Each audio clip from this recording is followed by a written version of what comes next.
Etika Islam nggak boleh ngomongin orang nggak ada orangnya. Ya, oke. Saya nggak mau, tapi makanya saya ngomongin dia. Saya ngomongin Quran. Dia seperti anjing, kata Allah. Patek kalau orang Madura bilang.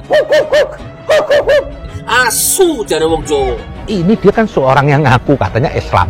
Ada yang menjulukin dirinya Gus tapi omongannya sampah. Maka perumpamaannya seperti anjing. Ulangi lagi, seperti apa? Maka perumpamaannya seperti anjing. Sekali lagi. Maka perumpamaannya seperti anjing. Quran yang ngomong tuh bos, bukan Egi. Allahu Akbar, Allahu Akbar. Huk. Ini si anjing nih. Aku bilang anjing, lu anjing. Tersinggung gak si anjing? Ya kagak lah, memang dia anjing. Pada dasarnya gonggongan anjing dan ajan berbeda. Kenapa dia samain? Ya. Nah itu yang berarti dia nggak mikir. Allahu Akbar, Allahu Akbar. Huk. Nah kalau ada orang seperti anjing, saya bilang iya, mesti jangan tersinggung karena kelakuannya seperti anjing gitu. Asyhadu alla hukum. Gitu. Penjelasan saya secara Qurani, nggak tafsir saya. Letterlek itu bunyi begitu. Istilah anjing itu dari Allah, bukan Egy Sujana apa ini. Maka ceritakanlah kisah-kisah ini agar mereka berpikir. Saya suruh diapain? Ceritakan gitu. Orang Islam mentalnya jongos, matamu asu. Ini dia kan seorang yang ngaku katanya Islam. Ini bukan Islam. Mau dibawa kemana nih negeri ini? Dengan kondisi begini biasanya lahir-lahirlah provokator. Contoh kemarin si Gus Nur nih, ada yang menjulukin dirinya Gus tapi omongannya sampah. Dia malah membuat penghinaan kan. Etika Islam nggak boleh ngomongin orang nggak ada orangnya. Ya, oke. Saya nggak mau, tapi makanya saya ngomongin dia. Saya ngomongin Quran. Kenapa sih menteri ini kalau untuk Islam tuh kok benci banget kelihatannya Mesaf? Lo agamanya apa lo? Menteri, agamanya apa lo? Anda mau tahu siapa Gus Yakut itu? Gus Yakut itu lahir dari keluarga santri, keluarga kiai besar. Dibesarkan dari didikan keagamaan. Dan kalau boleh saya kategorikan Gus Yakut itu apa? Juga selevel ulama, cuma dia ada nggak memfresikan dia apa sebagai pendakwah. Menurut cerita di medsos, dia sebenarnya bukan Muslim. Etika Islam nggak boleh ngomongin orang nggak ada orangnya. Ya, oke. Saya nggak mau, tapi makanya saya ngomongin dia. Saya ngomongin Quran. Ya. Ini urusan haknya Allah. Penista agama siapapun mau mualaf, mau murtad, nggak ada tebusannya kecuali hukuman mati. Takbir. Takbir. Kok bisa melebeli Gus Yakut penista agama? Ini apa ini? Yang saya heran Pak, yang teriak-teriak penista agama yang nggak tahu agama semuanya. Saya yakin kan semua nggak ada yang tahu agama. Hanya cuma dipancing emosi.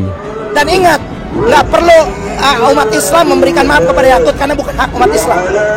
Karena zaman ini ya pernah terjadi di zaman Imam Ali bin Abi Thalib. Waktu menghadapi kaum Khawarij, ini sama kejadiannya. Dia menggunakan label apa? Penista agama.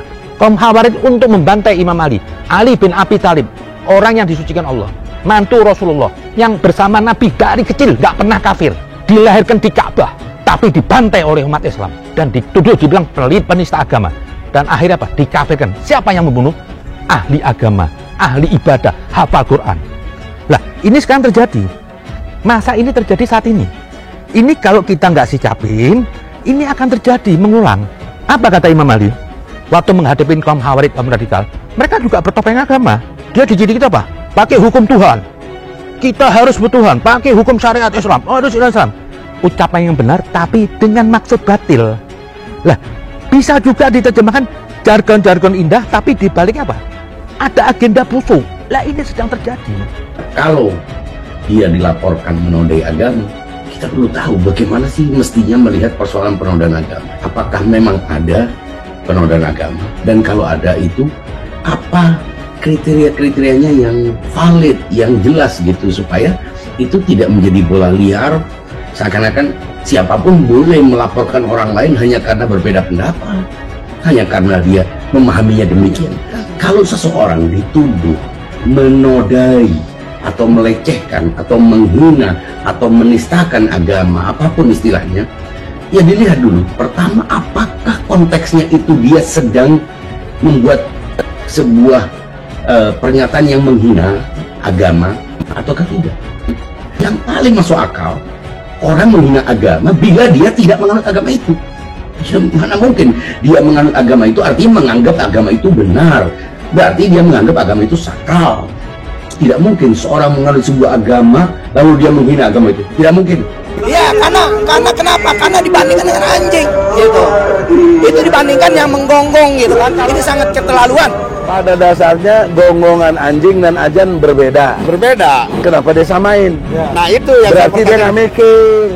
Sang Gus Yakut bicara tentang toa, kok diplesetkannya ke anjingnya? Padahal juga Gus Yakut mengutip anjing itu hanya ingin mengutip suara gaduh. Nggak usah begitu. Nabi pun juga menggunakan kata anjing. Saat Nabi mensikapi seorang yang taat Islam, yang sembahyangnya hebat, yang ngajinya mungkin kalah Anda semua, kata Nabi. Tapi dia punya karakter radikal. Apa disebut oleh Nabi? Dia bagaikan anjing neraka. Apakah Nabi mensematkan antara anjing neraka dengan orang yang ahli ibadah? Tidak. Apa sih bedanya dengan orang yang saat ini? Berpikir adalah kemampuan orang membedakan yang beda, menyamakan yang sama. Itu arti berpikir. Bagaimana kalau suara itu tidak diatur pasti mengganggu. Truk itu kalau banyak di sekitar kita diam di satu tempat, kemudian misalnya ada truk kiri kanan kita, depan belakang kita, mereka nyalakan mesin sama-sama, kita pasti terganggu. Suara-suara yang tidak diatur itu pasti akan menjadi gangguan. Nah, si Menteri Agama menyamakan yang beda, membedakan yang sama. Itu blow on. Bayangkan aja, seorang Gus Yakut yang boleh dikatakan dia itu ulama dari keluarga kiai besar, familinya kiai besar, kok bisa dilabeli penista agama? Yang saya lucu itu lagi apa? Nggak pernah kelompok batil menjelekkan tuannya yang batil. Anda tahulah siapa kelompok batil? Pernah dari kelompok batil kalau dia berkata sesat, ada yang menjulukin dirinya Gus tapi omongannya sampah, sekalipun dia salah dibela. Dan ingat, nggak perlu umat Islam memberikan maaf kepada Yakut karena bukan hak umat Islam. Tapi seorang menteri agama yang dipilih oleh presiden justru karena dia dari sebuah organisasi agama yang paling kuat di Indonesia. Kira-kira persentase kemungkinan bahwa dia itu menghina agama itu berapa?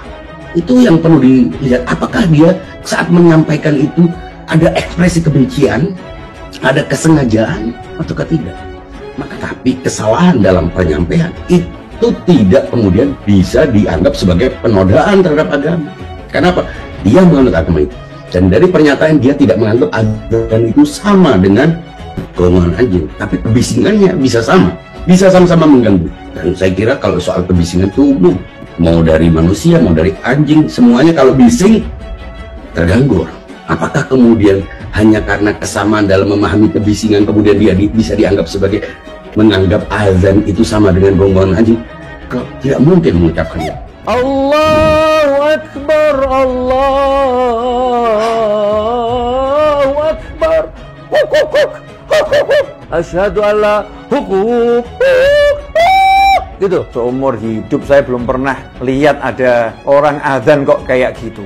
Nah, ini sesuatu yang sangat bertentangan dengan ajaran Nabi Muhammad SAW. Saat itu Gus Yakut ditanya soal penggunaan toa masjid yang kini juga harus sesuai dengan aturan yang dikeluarkan pemerintah. Hal ini adalah bentuk toleransi pada umat agama lain yang tidak satu keyakinan. Ia mengatakan bahwa gonggongan anjing yang dilakukan secara bersamaan sudah pasti akan mengganggu orang lain. Dia seperti anjing, kata Allah.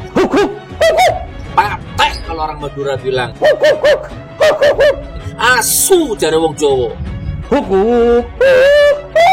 Dan itu penghinaan betul itu. Cuman kalau Nur Sugi bukan ustadz, bukan ulama. Kerjaannya misu-misu kan Pak. Dia sehari aja nggak pernah mondok, tapi menghina kiai, menghina ulama. Kita harus ada sanad keilmuan. Sanad itu adalah transmisi mata rantai keilmuan. Oleh karena itu ketika kita mau berguru kepada siapapun itu harus tahu backgroundnya. Orang Islam mentalnya jongos, matamu asu. Nur Sugi mencuat lagi sekarang. Penceramah bermulut kotor itu riwayat pendidikannya juga nggak jelas. Demikian juga soal pendidikan agamanya. Wong ia sendiri mengaku nggak bisa baca Quran. Saya akui, saya nggak pernah mondok. Saya nggak ngerti kitab. Mau kitab kuning, kitab gondol, kitab it, saya nggak ngerti. Emang gue pikirin. Dia belajar agama kepada siapa, belajar agama di mana, lalu kemampuan agamanya seperti apa. Lalu pelaksanaan agamanya seperti apa? Raimu bone ancuk. Baru jadi ustadz selebriti aja jual mahal. Kalau nggak 10 juta nggak datang. Agamamu Islam, mentalmu jongos. Jancuk jalan. Sugi akhirnya tahu orang Indonesia itu gampang ditipu, gampang dibohongi, apalagi dengan menggunakan jargon agama. Kita harus mencerdaskan masyarakat agar ketika berguru, mengundang penceramah, undanglah penceramah yang baik.